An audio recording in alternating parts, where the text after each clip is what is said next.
Ibrahim Awad Aluminium Badri, son nom à l'état civil, sans doute l'homme le plus recherché au monde, a été tué dans un raid des commandos américains dans le nord-ouest de la Syrie, a déclaré dimanche le président américain, Donald Trump. Le chef djihadiste né en 1971 a tenté sans succès de devenir avocat et militaire, avant d'étudier la théologie.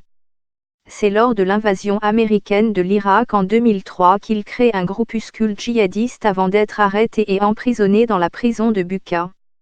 Adolescent, il était surnommé le croyant par ses proches en raison du temps qu'il passait à la mosquée pour apprendre à réciter le Coran. Il réprimandait souvent ceux qui ne respectaient pas la loi islamique.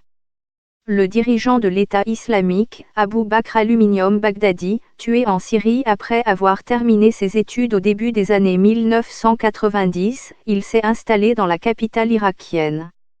Il a obtenu une maîtrise en études islamiques avant d'entamer un doctorat à l'université islamique de Bagdad, selon une biographie publiée par ses partisans. Alors qu'il était étudiant, Aluminium Baghdadi vivait près d'une mosquée sunnite dans le district de Topki, au nord-ouest de Bagdad. Il était décrit comme un homme tranquille, qui gardait le silence, sauf quand il enseignait le Coran et jouait au football pour le club de sa mosquée. Après l'invasion menée par les États-Unis, qui a renversé le président irakien Saddam Hussein en 2003, il aurait aidé à fonder un groupe insurgé islamiste.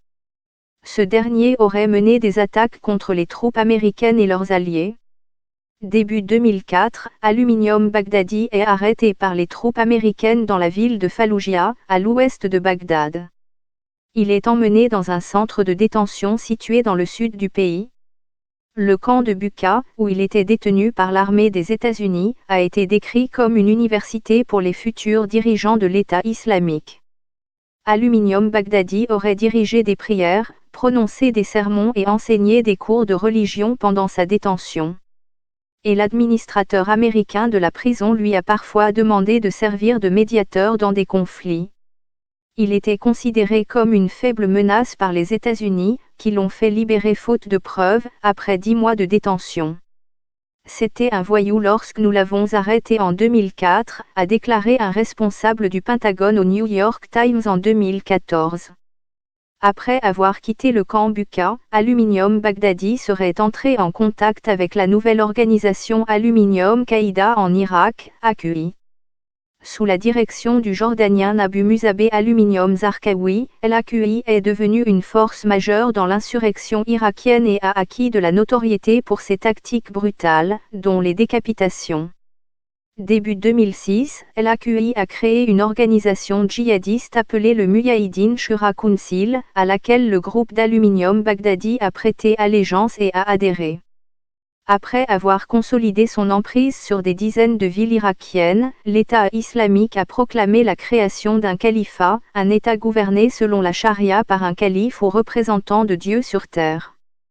Dans le discours officiel, Aluminium Baghdadi enjoint aux musulmans de rejoindre l'État islamique et de mener une guerre pour la foi, contre les incroyants.